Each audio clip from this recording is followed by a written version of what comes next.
Mohamed Salah and Sam Kerr win PFA Player of the Year awards. The Liverpool forward Mohamed Salah has been voted the Professional Footballers Association's Men's Player of the Year, with Chelsea's Sam Kerr collecting the Women's Award. The Manchester City midfielder Phil Foden retained the PFA Young Player of the Year award, with the club's forward Lauren Hemp named the Women's Young Player for the third consecutive season.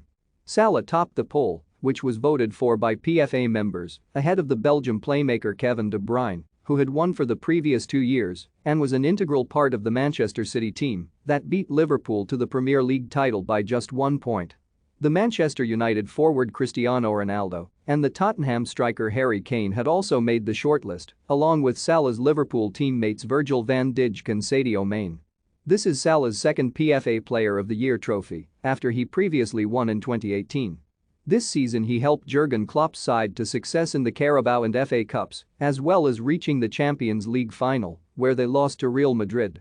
The Egypt international Salah, who finished as the Premier League's joint top scorer alongside Tottenham's Son Heung-min with 23 goals, was announced as the PFA Men's Player of the Year at a virtual ceremony on Thursday.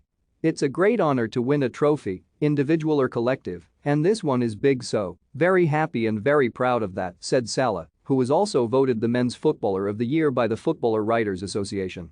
"This one is a really good one to win, especially because it's voted by players. It shows you that you've worked really hard and you get what you worked for. I have my room with trophies in a cabinet, and I made sure that I had another space for one more. I always keep space and just try to imagine that the trophies are going to come." Kerr scored 20 goals for Chelsea to be top scorer in the FA Women's Super League, helping Emma Hayes' team win the domestic double after beating Manchester City in the FA Cup final. "It's a massive honor whenever you're voted by your peers. I think that's the highest honor as a player, so it's an amazing feeling," said Kerr, who was also named the FA's Women's Footballer of the Year. Arsenal's Dutch forward Vivianne Miedema and her Gunners teammate Kim Little were also on the PFA shortlist, along with Manchester City's Alex Greenwood and Hemp, as well as Chelsea's Pernille Harder. Foden, 22, topped the All-England shortlist on the Men's Young Player award.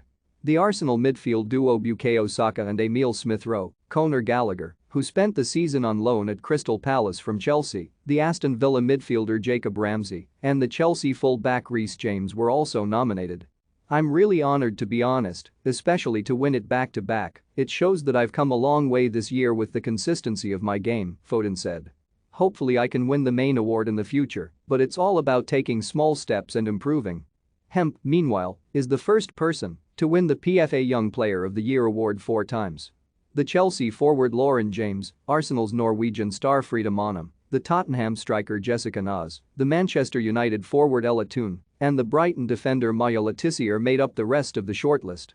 "It's an honor to get this again.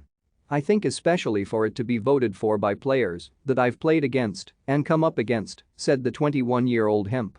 "I look to many of them as role models as well, so it's an honor to be picked from them. I'm going to keep working hard to make sure that I continue on the right path." The 2022 PFA Merit Award saw 2 former England managers honored, with Roy Hodgson and Hope Powell acknowledged for their outstanding contributions to football. "I never won any trophies as a player, unfortunately, so it is nice to be recognized by fellow professionals. It will have pride of place," said Hodgson, 74, who left his role with Watford at the end of the season, having taken over in January. Powell, who is the Brighton women's manager, added, "I feel lucky and blessed to be in the game after many years.